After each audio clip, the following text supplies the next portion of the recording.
Já estava tardando um poeta que reagisse contra os processos e o estado de espírito da geração modernista. Alguém para quebrar os clichês gastos.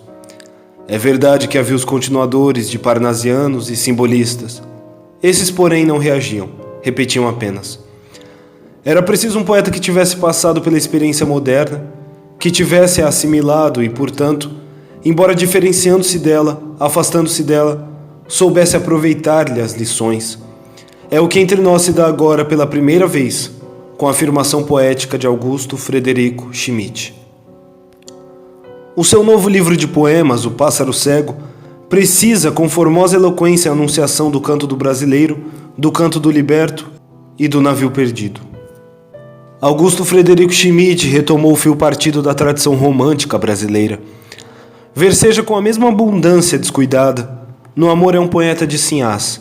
Na morte, é o poeta das inadaptações agressivas e amargas da puberdade.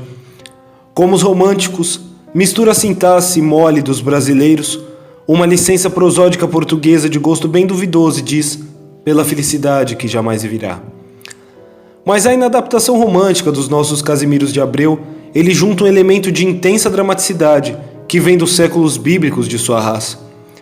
Por mais cotidiana que se nos apresente a sua figura de livreiro solerte, o tom da sua poesia acomete a consciência como um eco dos versículos severos dos profetas judeus. As suas apóstrofes suscitam ambientes de apreensão, como se estivessem na véspera de calamidades irreparáveis. E é propriamente esse tom sinistro que assegura Augusto Frederico Schmitt uma qualidade nova em nossa poesia.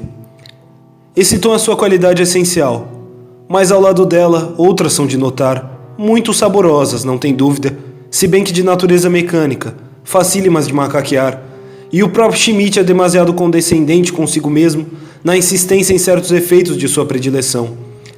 As repetições e os refrãos, por exemplo, Schmitt descobriu, ou lhe disseram, que ele tinha um segredo do refrão em língua portuguesa.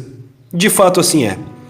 Todavia, em alguns dos seus poemas o refrão não tem a importância de frase essencial e cheia de perspectiva para todos os lados, como convém a uma legítima frase-refrão. Lembrou de outras noites, de repente.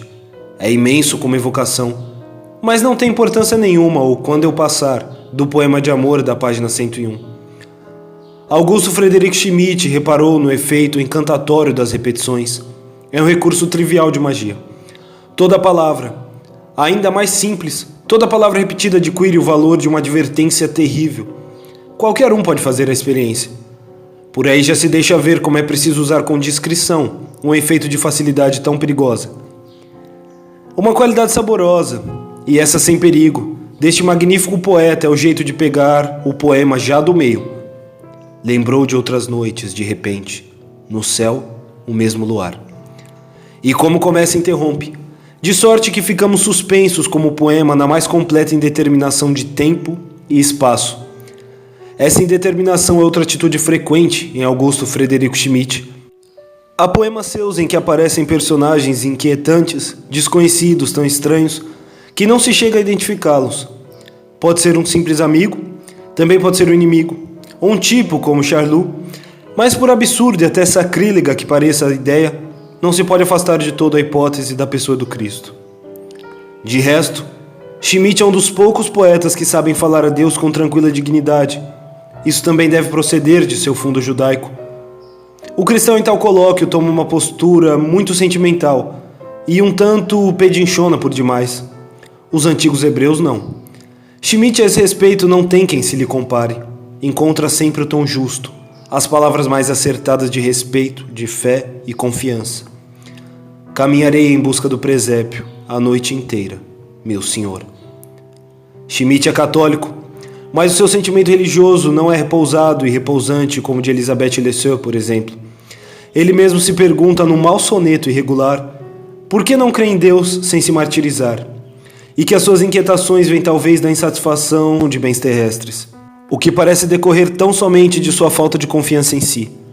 Sente-se que sua experiência é limitada e exaspera-se por isso, em anseios para outras coisas, climas ausentes, lucianas misteriosas.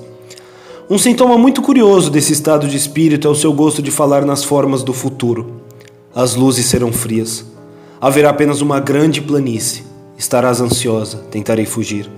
Fala quase sempre assim, farei isto, farei aquilo. É a poesia do faço e aconteço.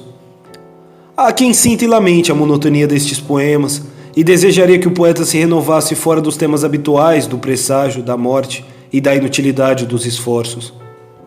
Por mim, penso que o melhor de Schmitt está precisamente nessa ressonância persistente de harmônicos elegíacos que, como aos velhos profetas, lhe conferem um timbre próprio e característico.